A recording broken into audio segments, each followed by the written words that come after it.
Do you think the pressure is getting to Argentina, Jules? Do you think that's what we saw in this game? I'm not sure so much the pressure, because they were 2-0 up at some point when Paredes came on, and I think it was really Paredes coming on that kicked it all off. And he's got that edge in him. We saw it at PSG.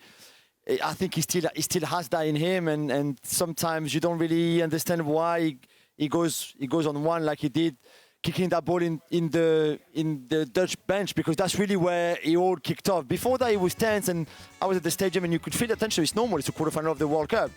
But Paredes kicking the ball into the Dutch bench, then that's where it all like bam exploded completely. And after that, there was just no way back. They went one after the other, and they kept going into duels and challenges. But maybe it's not a bad thing that Argentina have that edge again, because De Paul, Paredes, Otamendi, Lisandro, all of them have that kind of edge. And I guess maybe to win a World Cup, you need at times to be a bit nasty. No, you need a decent ref. Now, we didn't see one in the England-France game. Lahoz in the Argentina-Holland game was prancing around like there was only one camera at the game and it was on him. I mean, this needs, I know every big game needs strong refs, but this World Cup semi-final, you know, Croatia been there recently.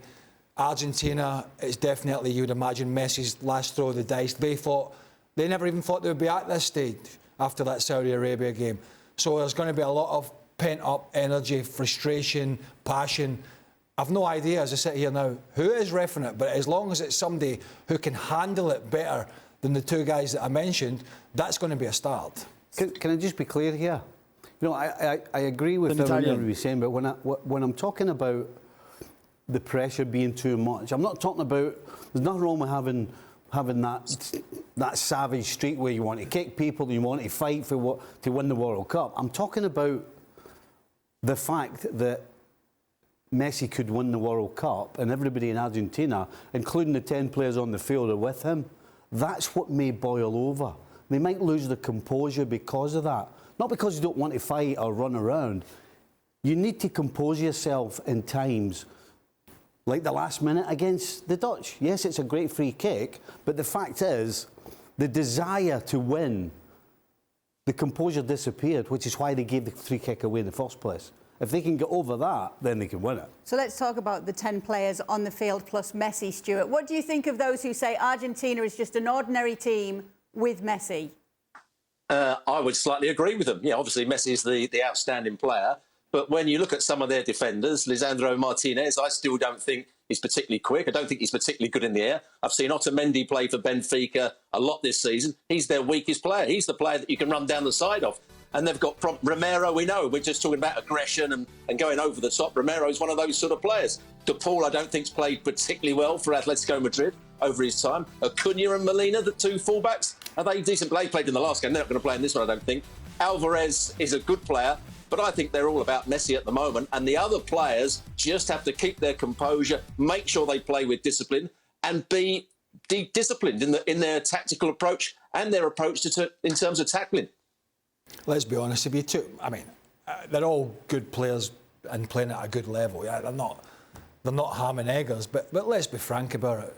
Semi-final of a World Cup. If you took Lionel Messi out there and put Joe Bloggs in, you're not exactly running scared of that team, are you? No. I mean, you're not.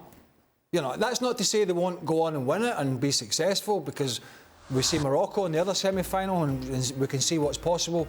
But if you take, and obviously we're not taking Lionel Messi out, but if you did, the supporting cast is not exactly gold star. And of course, Gemma, every player wants to win the World Cup, but these players especially want to win it for Messi too.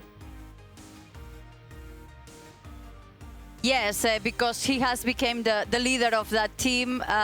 He has led them to be successful again with that Copa America that I think at some point it's not comparable to the World Cup, but take a little bit of pressure to this young group where Messi is the absolute leader. I agree that they haven't been able to convince us for 90 minutes in any game, but there is talent there, and I think Scaloni has been flexible enough to change his idea at the beginning to include Enzo Fernandez, El Araña, Julián Álvarez there in the forward line, and they are a very talented group, and I think that making Messi angry, and he's still angry. He will be angry tomorrow. Is the worst thing you can do. And yes, okay, all the team surrounding him wants to do this as well for eventually seeing Messi be a world champion. Thanks so much for watching ESPN on YouTube. And for more sports highlights and analysis, be sure to download the ESPN app. And for premium content and live streaming, subscribe to ESPN Plus.